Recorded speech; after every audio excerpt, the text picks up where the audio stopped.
কিন্তু প্রধান উপদেষ্টা তার ওয়াদা ভঙ্গ করে সংস্কারের চূড়ান্ত পর্যায়ে সিদ্ধান্তে পৌঁছার আগেই নির্বাচনের তারিখ ঘোষণা করছে। পিআরের মাধ্যমে আগামী নির্বাচন হতে হবে এবং সেটা বাধ্যকর হবে ইনশাআল্লাহ। আমরা আরেকটা কিছু লক্ষ্য রাখছি যে যেটা ইন্টারিম গভর্নমেন্ট থেকে আমরা জাতি আশা করেছিল, তারা কমিটমেন্ট দিয়ে আসছিল যে তারা নিরপেক্ষ থাকবে এবং তারা সংস্কার করবে, বিচার দৃশ্যমান করবে এবং নির্বাচন করবে। কিন্তু প্রধান উপদেষ্টা তার ওয়াদা ভঙ্গ করে সংস্কারের চূড়ান্ত পর্যায়ে সিদ্ধান্তে পৌঁছার আগেই নির্বাচনের তারিখ ঘোষণা করছে এবং বিচার এখনো দৃশ্যমান হয়। এর মাঝে উনি মনে হয় কোনো শক্তির কাছে মাথা নত করে প্রভাবিত হয়ে আবার একটি পরিকল্পিত নির্বাচনের দিকে এগিয়ে যাচ্ছেন বলে দেশবাসীর সন্দেহ পোষণ করছে। গতকালকে আপনারা দেখছেন যে একটা রোড ম্যাপ ঘোষণা করছে নির্বাচনের, এটা কি বলে, কি নকশা বলে, পথ নকশা বাংলা। কিন্তু অনেকগুলো বিষয় এখনো আনসেটেল রয়ে গেছে। নির্বাচন ফেব্রুয়ারি নির্বাচনে জামাত ইসলামীর কোনো আপত্তি নেই। আমরা 15 ফেব্রুয়ারি নির্বাচন করার জন্য সারা দেশে প্রস্তুতি নিচ্ছি। RICL TMX, যুগের পর যুগ স্থাপনা থাকে মজবুত। কিন্তু একটি সুষ্ঠু অবাধ নির্বাচনের জন্য কতিপয় বিষয়ের শুরু হওয়া অত্যন্ত জরুরি।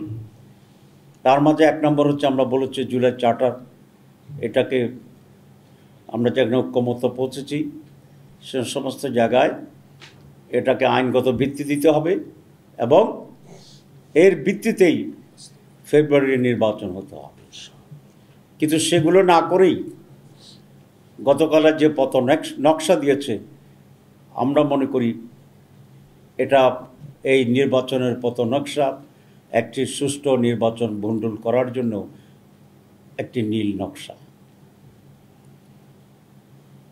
এটা আমরা হতে দেব না। আমরা এই নির্বাচন কমিশন সরকারকে বাধ্য করব যে চার্টার রিফর্ম চার্টারের মাধ্যমে, পিআরের মাধ্যমে আগামী নির্বাচন হতে হবে এবং সেটা বাধ্যকর হবে ইনশাআল্লাহ। আমি আরেকটি বিষয়ে কথা বলতে চাই, সেটা হচ্ছে নির্বাচন কমিশনের ব্যাপারে। নির্বাচন কমিশন আনফর্চুনেটলি বাংলাদেশে সকল সময় একটি দলীয় দাস হিসাবে কাজ করেছে, যেটির সমস্যার অন্যতম প্রধান কারণ ছিল তারা দুটো অন্যায় কথা বলেছেন। সিইসি একবার বলেছে যে পিআর সিস্টেম সংবিধানে নাই, সুতরাং এর ভিত্তিতে নির্বাচন করা যাবে না। আবার গতকালও শুনেছি তার ব্রিফিং একজন বলেছেন। আসলে আমি আশা করি যে ওনারা সংবিধান সম্পর্কে ধারণা রাখেন। সংবিধানে নির্বাচন করার কথা বলা হয়েছে, কিন্তু কোন পদ্ধতিতে করা হবে এটা কিন্তু বলা হয়নি। সুতরাং আজকে দুটা পদ্ধতির প্রস্তাব, একটি আগের ট্রেডিশনাল যে পদ্ধতি কনস্টিটিউয়েন্সি ওয়াইজ, আর আমরা নতুন বলেছি পিআর সিস্টেম। সুতরাং এই দুইটা পদ্ধতির ভিতরে যে কোনো একটি সেটেল না হওয়া পর্যন্ত একটি সিস্টেমে নির্বাচনের পথ নকশা ঘোষণা করাটা এটা তাদের জন্য বড় ধরনের অপরাধ এবং অন্যায়।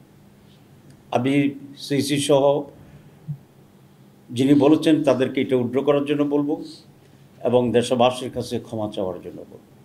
এরপরে যদি এ ধরনের কোনো বক্তব্য আসে তাহলে সিইসির ব্যাপারে আমরা অনাস্থা জ্ঞাপন করব কিনা এটা আমাদেরকে ভেবে দেখতে হবে।